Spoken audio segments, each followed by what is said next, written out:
এবার কঠিন বিপদে পড়ছে যুক্তরাষ্ট্র। এই মুহূর্তে নানা ব্যাখ্যা দিচ্ছেন ডোনাল্ড ট্রাম্প। তারা বলছে যে আসলে তারা এই বিষয়ে হামলা করতে চায়নি। এখন তারা জানে যে ইসরায়েল ইরানের ওপর হামলা করবে, আর এখন ইসরায়েল যেহেতু হামলা করবে আর তেহরান যদি হামলার ঘটনা ঘটায়, তবে ইরান সাথে সাথে তারা পদক্ষেপ নেবে। মার্কিন যুক্তরাষ্ট্র বিভিন্ন অবস্থানকে তারা নিশ্চিত করার চেষ্টা করবে বা আক্রমণ করবে। সেই কারণে তারা আগেভাগে আক্রমণ চালিয়েছেন। বিষয়টি চিন্তা করেন দর্শক।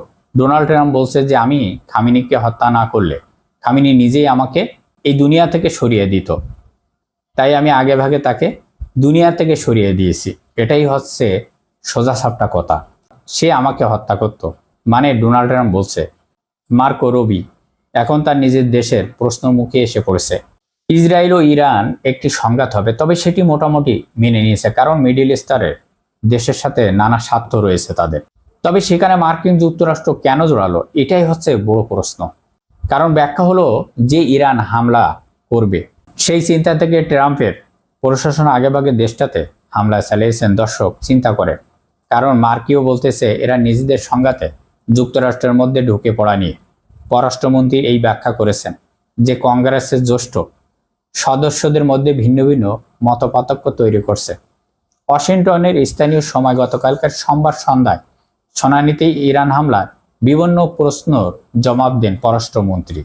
সেই শুনানিতে যুক্তরাষ্ট্রের কেন্দ্রীয় গোয়েন্দা সংস্থা সিআর পরিচালক ডন চিফ অফ স্টাফের চেয়ারম্যান সেখানে উপস্থিত ছিলেন।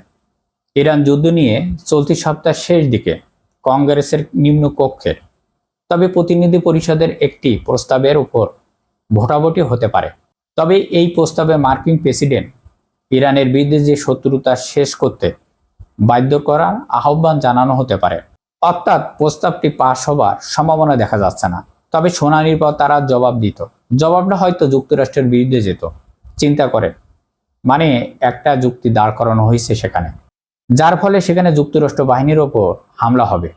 তবে আমরা জানতাম যে হামলা চালানোর আগে যদি আমরা তাদের ওপর হামলা না করি, তাহলে মনে হয় আমরা বেশি হতাহতের শিকার হতাম। সুতরাং এদিকে যুক্তরাষ্ট্রের ভাইস প্রেসিডেন্ট জেডিস সোমবার রাতে ফ্যাক্স নিউজের একটি সাক্ষাৎকারে বলেছেন যে ইরান কোনোভাবে পারমাণবিক অস্ত্র অর্জন যাতে না করতে পারে। আসলে তা না, এটা হলো ইসরায়েলের স্বার্থ রক্ষার মধ্যে দিয়ে আমেরিকার প্রতিরোধের ইসরায়েলকে আরও শক্তিশালী করার একটি কৌশল ছিল, এবং সে যাতে গোটা মধ্যপ্রাচ্য রাজত্ব করতে পারে ইসরায়েলের মাধ্যমে। এটি হলো আসল কারণ।